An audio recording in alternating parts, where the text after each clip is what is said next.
जय हिंद दोस्तों, स्वागत है आपका हमारे यूट्यूब चैनल 5 स्टार क्लासेस में।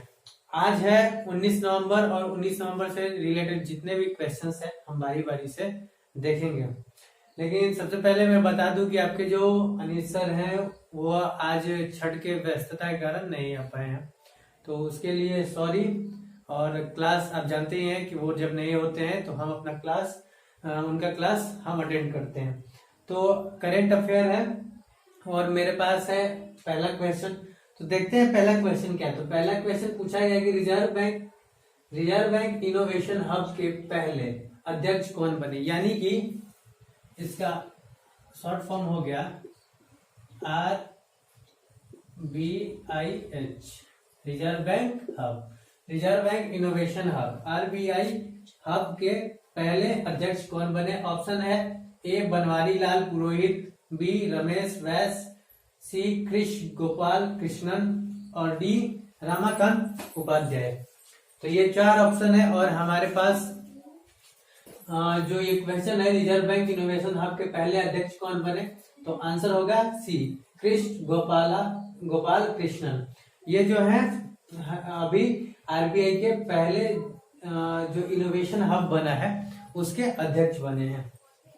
तो ये जो है कृष्ण गोपाल कृष्णन, ये आरबीआई के जो इनोवेशन हब के अध्यक्ष बने हैं। ये पहले थे इंफोसिस के सह संस्थापक रह चुके हैं और सह सेनापति भी पूर्व में रह चुके हैं। तो ये है हमारे कृष्ण गोपाल कृष्णन जो इनोवेशन हब के पहले अध्यक्ष बने। आगे का क्वेश्चन है कि हिमाचल प्रदेश के पूर्व नेता तुलसीराम एक राजनेता है, तुलसीराम का निधन हो गया, वो कौन थे। हिमाचल प्रदेश के पूर्व नेता तुलसीराम का निधन हो गया, वो कौन थे, यानी कि वो हिमाचल प्रदेश के कौन थे, तो ये बताना है। तो हमारा क्वेश्चन है ये, और ऑप्शन दिया गया कि मुख्यमंत्री, राज्यपाल, उप मुख्यमंत्री या विधानसभा अध्यक्ष।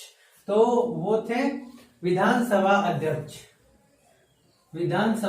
वो 2007 से 2012 तक हिमाचल प्रदेश के विधानसभा अध्यक्ष रहे हैं, विधानसभा अध्यक्ष रहे हैं हिमाचल प्रदेश के। और वो 1990, 1998 और 2007 में विधानसभा में एक विधायक के रूप में चुने गए थे। उसके बाद वो 2007 से 2012 तक विधानसभा के अध्यक्ष रहे हैं। तो ये है तुलसी कुमार राम, जिनका 2020 नवंबर में निधन हो गया है। वो हिमाचल प्रदेश के विधानसभा के अध्यक्ष थे। तो आइए आगे 3 नंबर क्वेश्चन को देखते हैं और जानते हैं कि 3 नंबर क्वेश्चन है क्या।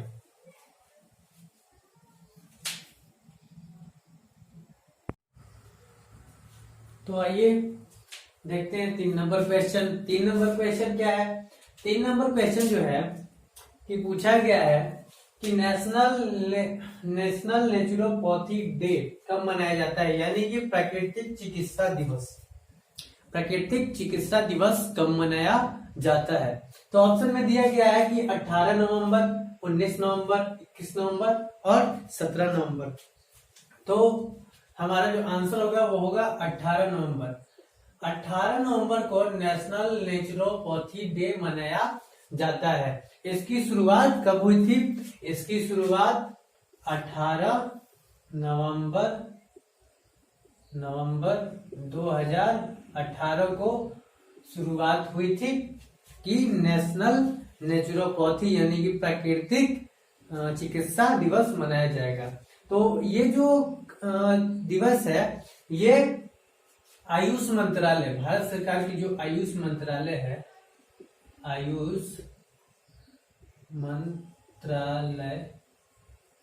ये जो संस्था है आयुष मंत्रालय, ये जो मंत्रालय है, इसी ने ये घोषणा किया था कि प्रत्येक साल 18 नवंबर को भारत देश में प्राकृतिक चिकित्सा दिवस मनाया जाएगा। तो आयुष मंत्रालय के द्वारा ये मनाया जाता है।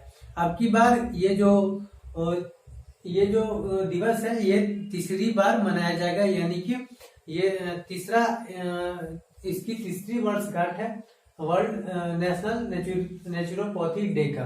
तो आगे का क्वेश्चन है, अब 4 नंबर क्वेश्चन देखते हैं। 4 नंबर क्वेश्चन में है कि जापानी नोबेल पुरस्कार विजेता मासाओशी कोशिबा का निधन हो गया। आप सभी को मालूम होगा कि जापानी नोबेल पुरस्कार विजेता मासाओशी कोशिबा एक वैज्ञानिक है, इनका निधन हो गया। उन्हें नोबेल पुरस्कार कब मिला था, हमें ये बताना है। ऑप्शन है कि 2002, 2007, 1998 या 1995। तो हमारा जो आंसर होगा ये होगा 2002। ये जो मासाओशी कोशिबा है, इनको 2002 में मिला था नोबेल पुरस्कार। और किस लिए मिला था, तो इन्होंने ब्रह्मांडीय न्यूट्रॉनों की खोज की थी। जापान के ये वैज्ञानिक है, इन्होंने ब्रह्मांडीय न्यूट्रॉनों की खोज की थी, न्यूट्रिनो की खोज की थी। और ये जो है ये प्रोफेसर रह चुके हैं टोक्यो विश्वविद्यालय के, और इनका हाल ही में निधन हो गया है, जो कि एक दुखद घटना भी है, क्योंकि इतने बड़े वैज्ञानिक का निधन हो जाना हमारे पूरे वर्ल्ड के लिए एक क्षति है। तो आगे अब आइए देखते हैं कि 5वां नंबर क्वेश्चन। और एक चीज मैं और बता दूं कि ये जो नेशनल नेचुरोपैथी डे है, इसे प्राकृतिक चिकित्सा या निसर्ग डे भी कहते हैं। क्या, निसर्ग दिवस, निसर्ग, यहाँ पे ग है, चिकित्सा दिवस भी कहा जाता है, या प्राकृतिक चिकित्सा दिवस भी कहा जाता है। अब आइए नेक्स्ट 5वां नंबर क्वेश्चन देखते हैं। 5वां नंबर क्वेश्चन क्या है।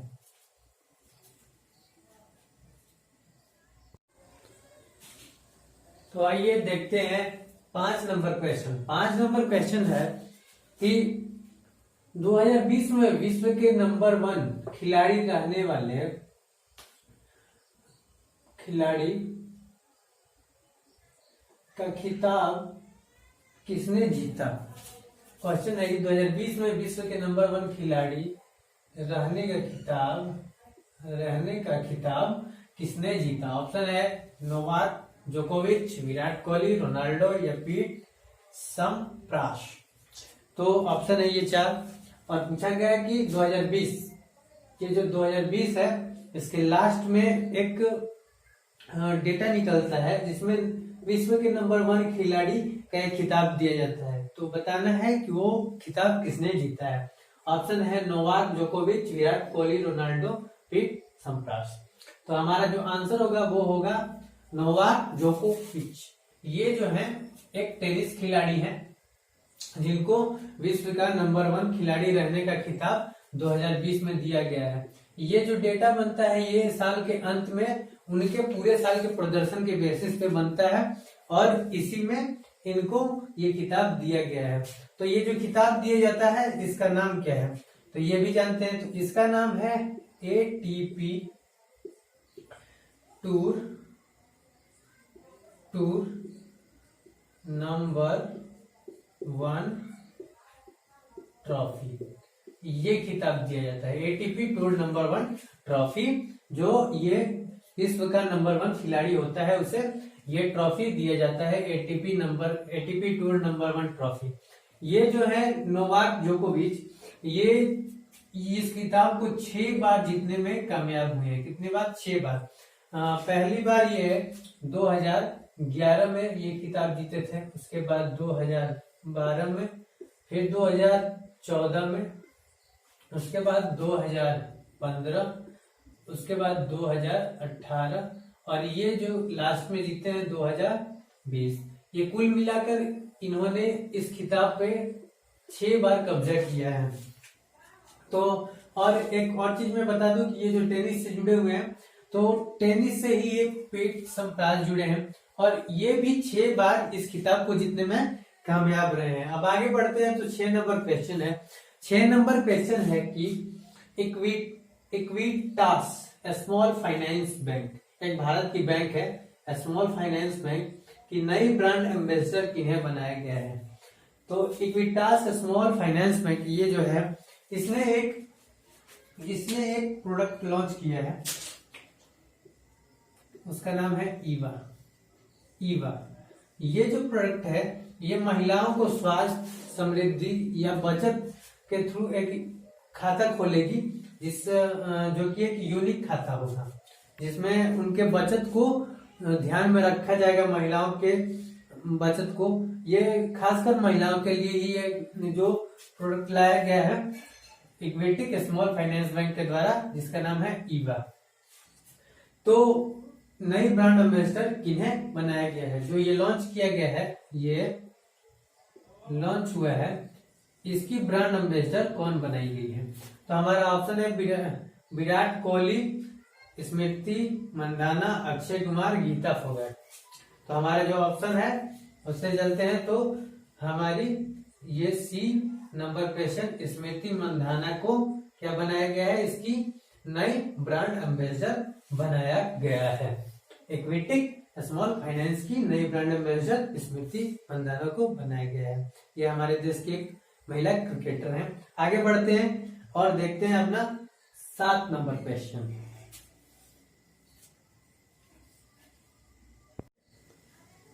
नेक्स्ट 7 नंबर क्वेश्चन है कि अरब सागर में दूसरा मालाबार अभ्यास शुरू किया गया, उसकी अवधि कितनी है या क्या है?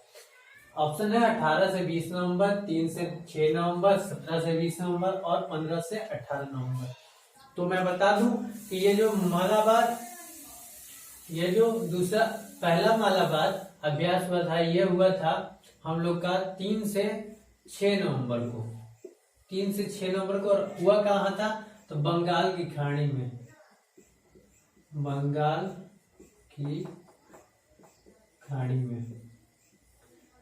की खाड़ी में ये हुआ था। अब इसका दूसरा चरण चल रहा है, दूसरा। तो ये जो होगा, ये चल रहा है, ये हो रहा है 17 से 20 नवंबर। 17 से 20 नवंबर इसकी अवधि है, और ये कहाँ चल रहा है? अरब सागर में। ये जो चल रहा है अरब सागर में चल रहा है। तो मालाबार अभ्यास शुरू किया गया, उसकी अवधि 17 से 20 नवंबर है। ये दूसरा है,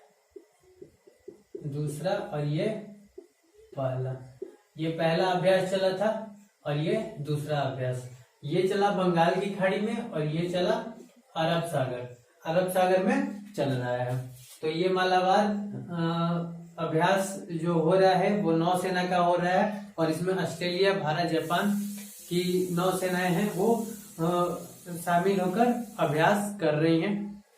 आगे है क्वेश्चन कि हाल ही में किस भारतीय क्रिकेटर ने संन्यास लेने की घोषणा की? ऑप्शन है सुदीप त्यागी, पंचम सेठ, अंजुम पाठक, बिहारी जायसवाल। ये 4 ऑप्शन है। हाल ही में किस भारतीय क्रिकेटर ने संन्यास लेने की घोषणा की? तो सुदीप त्यागी जो है 33 वर्षीय भारत के गेंदबाज हैं।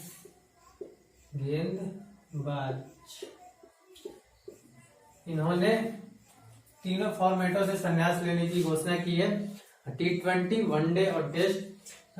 ये 4 वनडे मैच खेल चुके हैं, वनडे, और 1 T20 खेले हैं, और टेस्ट खेल नहीं पाए हैं ये। और इन सभी को मिलाकर ये 3 विकेट ले चुके हैं। तो ये है सुदीप त्यागी, इन्होंने ये संन्यास लेने की घोषणा की है तीनों फॉर्मेट से। इसके अलावा ये आईपीएल में भी हिस्सा ले चुके हैं, जिसमें सीएसके, चेन्नई सुपर किंग्स और सनराइजर्स हैदराबाद के तरफ से भी ये खेल चुके हैं। तो ये था 2 क्वेश्चन, 8 नंबर। अब नेक्स्ट आगे देखते हैं 9 नंबर क्वेश्चन क्या है।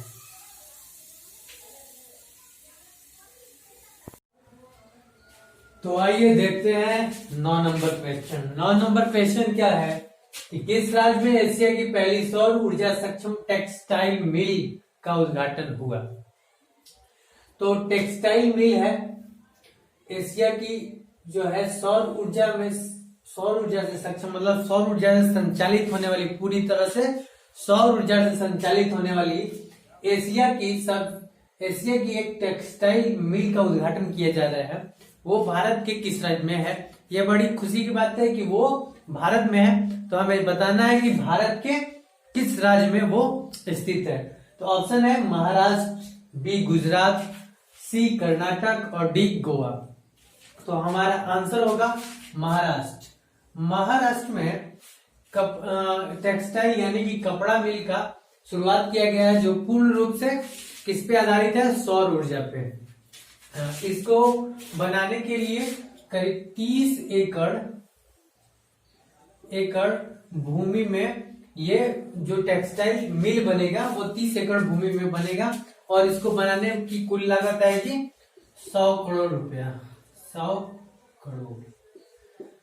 करोड़ रुपए इसकी लागत आएगी।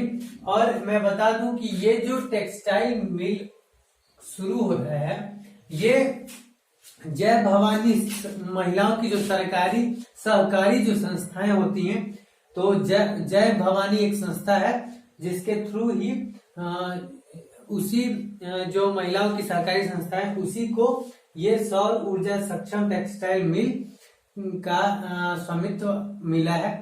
तो ये था 9 क्वेश्चन। और अगर आपको ये वीडियो अच्छा लगा तो लाइक करें, सब्सक्राइब करें, शेयर करें हमारे चैनल को। Thank you. जय हिंद।